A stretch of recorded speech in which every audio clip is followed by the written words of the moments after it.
नमस्कार। तो मैं रागनी, शिक्षा की बात हर शनिवार। तो आज हमारे बीच शिक्षा विभाग के सिद्धार्थ सर आए हैं, तो मैं उनका स्वागत करना चाहती हूँ। तो सर, मैंने आपको YouTube के वीडियो और बहुत सारे ऐप्स पर भी देखा है। आप सारे स्कूल में जाकर टीचर और बच्चों से मिलते हैं। तो आज हम बच्चों को बहुत खुशी हुई है कि आज आप हम लोगों के से बात करने और मिलने आए। मुझे भी बड़ी खुशी है। तो इसके लिए मैं आपको थैंक यू कहना चाहती हूँ सर। ठीक है, और मैं भी बहुत मुझे अच्छा लग रहा है सभी बच्चों से मिलके, और मैं बच्चों से खासकर मिलने के लिए आया हूँ। तो सर, मैं आपसे आपके बचपन की जर्नी के बारे में कुछ पूछना चाहती हूँ कि जैसे हम बच्चे स्कूल जाने में भी डरते हैं या टीचर लोग से डरते हैं या कभी कभी स्कूल से बंक मार लेते हैं, तो क्या आप भी ऐसे बचपन में ऐसे किए हैं? तो कुछ बताइए। देखिए, बचपन में मैं आप ही की तरह था।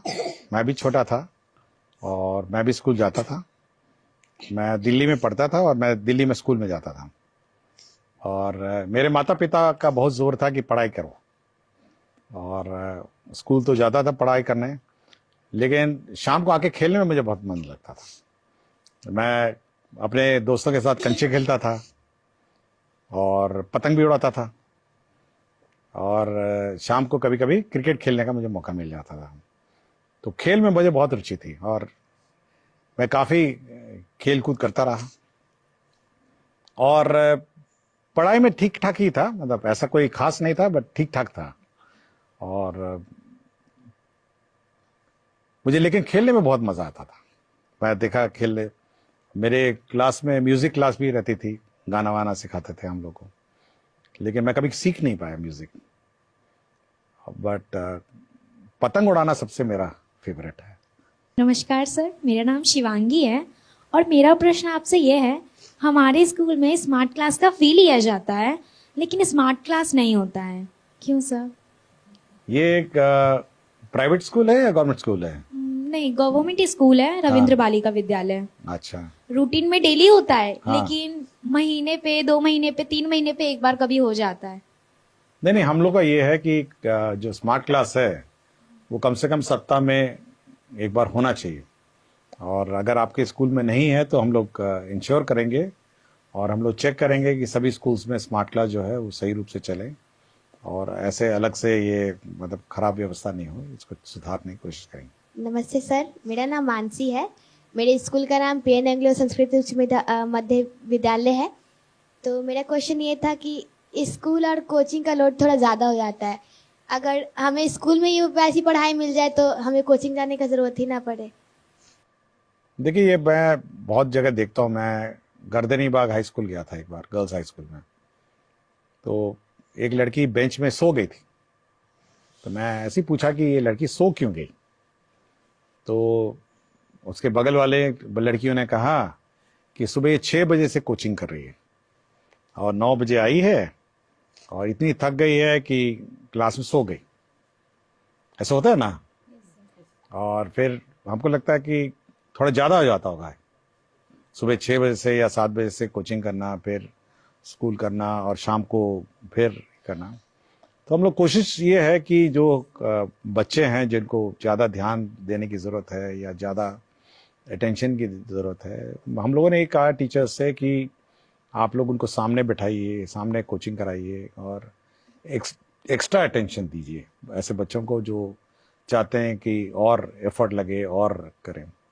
और साथ ही साथ हम लोग ये भी कोशिश कर रहे हैं कि होमवर्क बच्चों को थोड़ा दिया जाए, घर जाके बैठ के पढ़ेंगे और अगले दिन आके टीचर उस होमवर्क को चेक करेंगे, ताकि कोचिंग की ज़रूरत नहीं होनी चाहिए। अगर आप टीचर अच्छा पढ़ाए और सब्जेक्ट्स अच्छी तरह पढ़ाएं और सिलेबस टाइम पे कंप्लीट करें, मेरे ख्याल से कोचिंग की आवश्यकता नहीं। मैं भी रहा हूँ स्कूल में, हम लोग के टाइम पे भी कोचिंग नहीं था। हमारा ये कोचिंग तो नई व्यवस्था है और मेरे स्कूल में कभी कोचिंग नहीं रहा है, और मैं आज तक कभी कोचिंग ना कॉलेज में पढ़ा हूँ तब भी कोचिंग नहीं था, स्कूल में भी कोचिंग नहीं था।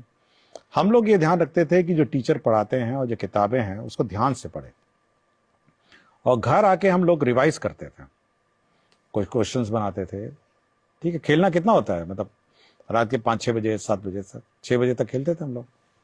लेकिन शाम को बैठते थे खाना खाने से पहले और रिवाइज करते थे और अपना सेल्फ स्टडी करते थे, और अगर डाउट होता तो टीचर से पूछते थे और दोस्त बनाते थे हम लोग। दोस्त, हम लोग का एक गैंग रहता था बच्चे लड़कों का।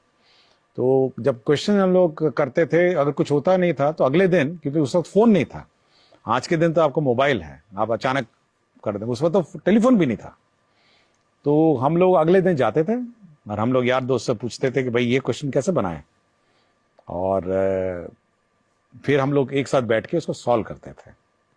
तो दोस्त एक दूसरे को, हम लोग एक दोस्त दूसरे को हम लोग सिखाते थे। और हम लोग उस जमाने में देखिए, सोचिए मोबाइल नहीं था और किसी से बात भी नहीं होती थी कि घर पहुंच गए तो घर पहुंच गए।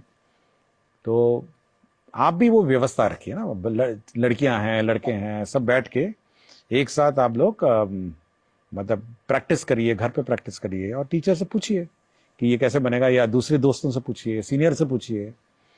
तो कोचिंग की मेरे ख्याल से व्यवस्था नहीं होगी अगर ये करेंगे। अगर नहीं, कुछ भी नहीं करना है, अगर मेहनत नहीं करना है, तो बेचारा वो हेड मास्टर जी, कोचिंग मास्टर जी आपको बैठ के क्वेश्चन पढ़ाएंगे, ये पढ़ाएंगे। बट मैं कभी कोचिंग नहीं गया, आज तक मैंने कभी कोई कोचिंग क्लास नहीं की। आजकल बहुत सारे स्कूल में ऐसा हो रहा है कि गवर्नमेंट स्कूल में गवर्नमेंट ही टीसी चलेगा, क्योंकि मेरे साथ भी ऐसा हुआ है। हम लोग मतलब सीबीएसई स्कूल से निकल कर अगर बिहार बोर्ड में आ रहे हैं तो स्कूल में मांगा जा रहा है सीबीएसई का टीसी, बिहार बोर्ड का टीसी, तो फिर वैसे में एडमिशन करना बहुत मुश्किल। नहीं, ऐसा कोई इश्यू नहीं है, ऐसा कोई इश्यू नहीं, हम लोग गाइडलाइंस इश्यू कर देंगे। टीसी किसी भी बोर्ड का हो सकता है, ऐसा कोई इश्यू नहीं। ये जानकारी आपने दी है, धन्यवाद। मैं इसको, हम लोग इसको सुधार देंगे, तो टीसी का कोई इश्यू नहीं होगा। किसी भी बोर्ड का टीसी होगा तो आपको एडमिशन ले लिया जाएगा। मेरा नाम आकृति राज है और मैं कक्षा 7वीं की छात्रा हूँ। सर, मैं कहना ये चाहूँगी कि पहले ऐसा होता था कि हम लोगों को शनिवार के दिन हाफ टाइम से छुट्टी मिलती थी, पर अब ऐसा होने लगा है कि हम लोगों को फुल टाइम रहना पड़ता है। देखिए, शनिवार का जो दिन है ना, वो हम लोगों ने ऐसा व्यवस्था किया है कि उस दिन बैगलेस डे है। मतलब आपको कोई कोर्स पढ़ाना वढ़ाना नहीं है, आपको स्पोर्ट्स करने हैं, आपको म्यूजिक करना है, और पढ़ाई का जो और स्पोर्ट्स सीखने हैं, या कोई कला, आर्ट, क्राफ्ट, ये सब करने का दिन है। तो एक एंजॉयबल एनवायरनमेंट सैटरडे को क्रिएट करने का हम लोगों ने डायरेक्शन दिया है। और यदि अगर कोर्स कंप्लीट नहीं होता है तो उस दिन कोर्स होगा, क्लासेस होगी, जो बड़ी सीनियर क्लासेस हैं, लेकिन उस दिन वो बैगलेस डे है। मतलब आप उस दिन कोई रेगुलर क्लास नहीं होना है। और मेरे ख्याल से आपको खुशी होना चाहिए कि बच्चों के साथ, अपने यार दोस्तों के साथ, आप फ्रेंड्स के साथ आप खेलेंगे, कुछ सीखेंगे, म्यूजिक सीखेंगे। हम लोग कोशिश कर रहे हैं सब जगह म्यूजिक इक्विपमेंट पहुंचाने का और स्पोर्ट्स का। तो उस दिन आप खेलेंगे, मतलब स्पोर्ट्स है, अन्य जो आर्ट एंड क्राफ्ट है, और अन्य जो एंजॉयबल, जो आपको अच्छा लगे, वो आप करेंगे। ये मेरे ख्याल से ये सैटरडे का है, और मेरे ख्याल से आपको एंजॉय करना चाहिए सैटरडे को। मेरा नाम अनुराग कुमार है और मैं क्लास 6 का छात्र हूँ। मेरा सवाल यह था कि एग्जाम के टाइम हम बच्चों को बहुत लोड हो जाता है, पर अन्य दिन तो टीचर लोग ध्यान ही नहीं देते, हम बच्चों पर ना पढ़ाते हैं। देखिए, हम लोग इसलिए कह रहे हैं कि रेगुलरली आपको पढ़ना चाहिए, और अगर आप रेगुलरली नहीं पढ़ेंगे और टीचर रेगुलरली नहीं पढ़ाएंगे तो ऑब्वियसली एग्जाम के दिन लोड हो जाता है, जो हाफ ईयरली होता है। और हम लोग चाह रहे हैं कि कम से कम मंडे टेस्ट, हर मंडे टेस्ट हो, और रेगुलरली आप पढ़िए। देखिए, मैं पहले भी कहा ना कि घर आके मैं पढ़ता था अपना किताबें, और अगर आप घर आके अपनी किताबें रिवाइज नहीं करेंगे, समय पे रिवाइज नहीं करेंगे, तो एग्जाम के दिन आपको बहुत लोड हो जाएगा, मतलब बहुत ही ज्यादा लोड हो जाएगा।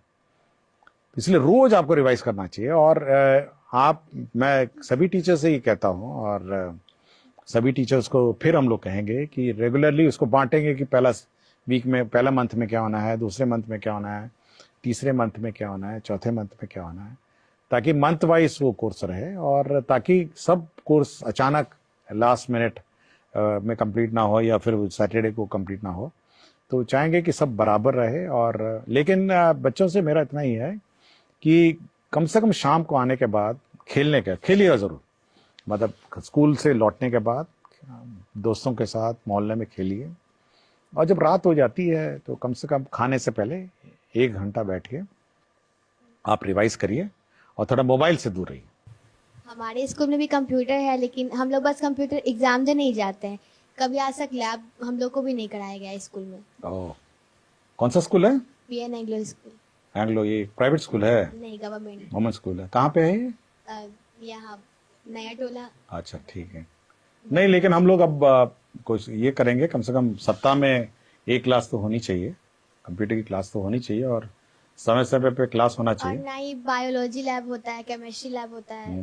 बस स्टार्टिंग में जब स्कूल गए थे तो पहली बार बस स्टार्टिंग में गए, उसके अलावा पता ही नहीं बायोलॉजी लैब में क्या होता है, केमिस्ट्री लैब में क्या होता है। ओहो। कभी नहीं था। नहीं, होना चाहिए ये रेगुलर। बोलते हैं तो नाम बोलती है ना, हम्म, केमिकल ही नहीं है। और केमिकल ही नहीं है। कभी बोलती है केमिकल और नहीं फिर है तो केमिकल होगा तो फिर गैस नहीं है। हाँ? हमेशा बहाना बनाते हैं, कभी केमिकल नहीं है, कभी साफ नहीं है, हाँ। ब्लेड खराब है, तुम लोग लेके नहीं आए, हमेशा बहाना बनाती है मैम। ओह, ये तो गलत बात है ना, तो ठीक होना चाहिए था। मेरा नाम अमिता कुमारी है।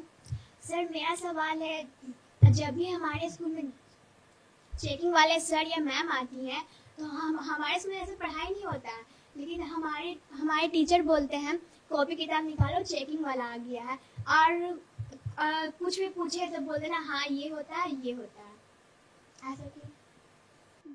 वैसे तो गलत है, नहीं तो चेकिंग क्या है, रोज होना चाहिए। देखिए, सबको अपने टीचर सबको अपने मोटिवेटेड होना चाहिए, अपने रिस्पॉन्सिबिलिटीज होनी चाहिए, और बच्चों को पढ़ाने का रिस्पॉन्सिबिलिटी टीचर का है, और चेकिंग हो नहीं हो उनको फर्क नहीं पड़ना चाहिए। बिल्कुल गलत है, और सभी टीचर्स को पढ़ाना चाहिए, चाहे वो चेकिंग हो या नहीं हो। सर, अगर कोई भी बच्चा स्पेशल चाइल्ड होता है तो उनका एडमिशन नहीं लिया जाता कोई भी स्कूल में, और अगर मतलब ले भी लिया जाए तो फिर हम बच्चों की तरह जैसे हम लोग पढ़ते हैं तो उसको अच्छे से तरीके से ट्रीट नहीं किया जाता है, तो उसके बारे में। देखिए, हम लोग स्पेशल चाइल्ड के लिए हम लोग ने स्पेशल टीचर्स हम लोग रिक्रूट कर रहे हैं, नए टीचर्स आएंगे जो स्पेशल चाइल्ड को देखेंगे, और सभी स्पेशल चाइल्ड भी हम लोग के नॉर्मल स्कूल में ही एडमिशन होना है, उनको अलग से स्कूल नहीं चलाना है, और विशेषकर इन स्कूल्स में उनको देखभाल के लिए, क्योंकि उनकी अलग नीड्स भी हैं, और मैं बहुत सारे स्कूल में जाता हूं जहाँ पे स्पेशल चाइल्ड्स को लोग बैठाते हैं, और हम कोशिश कर रहे हैं कि स्पेशल चाइल्ड को कम से कम ज़्यादा ध्यान दिया जाए टीचर के द्वारा, और अलग से जो टीचर्स जाएंगे, कुछ कुछ स्कूल्स में रहेंगे जो स्पेशल चाइल्ड है, वहाँ पे एडमिशन कराया जाए ताकि उनको ध्यान दिया जाए। गुड इवनिंग सर, मैं दीपराज हूँ, क्लास 12th का कॉमर्स का स्टूडेंट हूँ। हमारे स्कूल का नाम है टिके घोष एकेडमी। मेरा एक प्रॉब्लम है कि जैसे कि मेरा स्ट्रीम कॉमर्स है, ठीक है, तो हमारा जो कॉमर्स में जो मेन सब्जेक्ट होता है और जो और हिंदी इंग्लिश सब्जेक्ट होता है, वो सब कुछ छोड़ के और भी बहुत सारे वोकेशनल सब्जेक्ट होते हैं, ठीक है। बट है ना, मतलब कि जो हमारे मेन सब्जेक्ट का टीचर तो ना कैसे भी करके ना मतलब कि हो जाता है, पढ़ लेते हैं, बट जो वोकेशनल सब्जेक्ट जैसे कि है ना, बहुत सारा कंप्यूटर साइंस होता है, क्योंकि मतलब कि एक्स्ट्रा सब्जेक्ट होता है ना बहुत सारा, जैसे कि ना हमारा सब्जेक्ट हो इंफॉर्मेशन टेक्नोलॉजी IT से कहते हैं, और कंप्यूटर साइंस, और भी बहुत सारा होम साइंस, ब्यूटिशियन, और भी बहुत सारा ना इलेक्ट्रिशियन, और भी बहुत सारा वोकेशनल सब्जेक्ट है, बट वो सब सब्जेक्ट के टीचर नहीं ना आ पाते हैं। ऐसा क्यों होता है? देखिए, सभी स्कूल्स में सभी सब्जेक्ट्स नहीं होते, क्योंकि टीचर्स का कमी भी है, और कोशिश करें उसको पूरा करने के लिए, लेकिन जहाँ जहाँ कुछ ना कुछ स्कूल में तो होंगे ही सब्जेक्ट। तो और ऐसा कभी नहीं होता कि सारे स्कूल, अब CBSE का या स्टेट बोर्ड के सब्जेक्ट्स बहुत ज़्यादा है, और हर सब्जेक्ट्स का टीचर सभी स्कूल में होना ये थोड़ा कठिन भी है। तो इसलिए आप ये देखिएगा कि कौन से स्कूल में ये सब्जेक्ट्स हैं, ताकि वहाँ एडमिशन लेके पढ़ सकें। और हमारे भी स्कूल में सब सब्जेक्ट्स नहीं थे, हम लोग के सब्जेक्ट्स भी 6 सब्जेक्ट 8 सब्जेक्ट थे, और मैं CBSE बोर्ड का हूँ, और CBSE बोर्ड में तो इतने सारे सब्जेक्ट हैं जिसके टीचर भी नहीं थे, तो हम लोग उसी सब्जेक्ट्स लेते हैं जो वहाँ पे टीचर्स रहे थे और पढ़ते थे। और अन्यथा अगर आपको वैसे सब्जेक्ट्स लेने हैं तो आपको स्कूल भी चयन करना पड़ेगा जहाँ पे टीचर्स हैं, लेकिन कोशिश करेंगे जहाँ पे स्टूडेंट्स ज़्यादा हैं किसी सब्जेक्ट्स के इच्छुक, वहाँ उस प्रकार के टीचर्स और रहेंगे। सर, जैसे हम लोग की स्कूल में मैम पढ़ाती है, तो जैसे मैम पढ़ा रही है तो उस समय उनका स्टेप कुछ अलग होता है, और जैसे ही बीच में आती है प्रिंसिपल मैम तो उनका स्टेप कुछ चेंज हो जाता है। उस समय क्या करती है, वो बच्चों को कहती है कि आप ही पढ़ाइए, आप ही सब कुछ कीजिए, आपका रीडिंग स्किल बढ़ेगा, और खुद मोबाइल देखती है। तो फिर जैसी मैम आती है मोबाइल छुपा लेती है और फिर हम लोग को पढ़ाई रखती है ना पर्सनैलिटी में। तो ये सब फिर हम लोग को दिक्कत होता है सर, हम लोग पढ़ भी नहीं पाते अच्छे सर। स्टूडेंट सर क्या ही पढ़ाएगा सर। और नहीं, हम लोगों ने ये कहा है कि टीचर्स जब स्कूल में रहते हैं तो मोबाइल पे कम ध्यान दें, और जब क्लास चल रही है तब मोबाइल नहीं देखें। तो ये हम लोगों ने कहा है। तो ये बिल्कुल गलत है कि जब प्रिंसिपल आएगी तो मोबाइल छुपा लेंगी, और जब प्रिंसिपल चली जाएगी फिर मोबाइल पे, तो गलत है ये तो थैंक यू सर, हम लोगों का इतना क्वेश्चन था। और सर हम लोग अपनी तरफ से कुछ आपसे पूछना चाहते हैं। सर आप अपना लाइफ जर्नी बताइए कि आप छोटे से इतने बड़े तक में, मतलब यहाँ तक जो आप बने हैं शिक्षा विभाग के मुख्य सचिव, तो ये कैसे बने? तो थोड़ा सा मेहनत की, और क्या, आपकी तरह ही रहे। मैं भी छोटा बच्चा था और पढ़ाई करते करते हो गया। पढ़ाई नहीं छोड़ी मैं खेलता रहा, खेला भी, और पढ़ाई कभी मैंने नहीं छोड़ी, और पढ़ाई करता रहा। और आज भी पढ़ता हूं आज भी मैं घर में रात को पढ़ता हूं, किताबें अभी भी पढ़ता हूं, और पढ़ाई कभी नहीं छोड़ी मैंने। इसलिए मैं सभी बच्चों से कहता हूं कि पढ़ना नहीं छोड़िए, चाहे कुछ हो जाए, परीक्षा पास हो जाए, नौकरी लग जाए, और कंटिन्यूअसली पढ़ाई करना है। मैं आज भी पढ़ता हूं। तो अगर आप पढ़ेंगे, अच्छा इंसान बनेंगे, तो आईएएस तो अपने आप बन जाएंगे। आईएएस क्यों बनेंगे? आप साइंटिस्ट बनिए, और स्पोर्ट्समैन बनिए, सिंगर बनिए, और एस्ट्रोनॉट बनिए, और क्या क्या बहुत सारा कुछ बनिए। आईएएस क्यों? कुछ भी बनिए, आप अच्छा काम करिए। और आईएएस बहुत सारे ऐसा काम है। अच्छे पेंटर बनिए, और आजकल म्यूजिशियन बनिए, गाना गाने वाले बनिए। Thank you sir.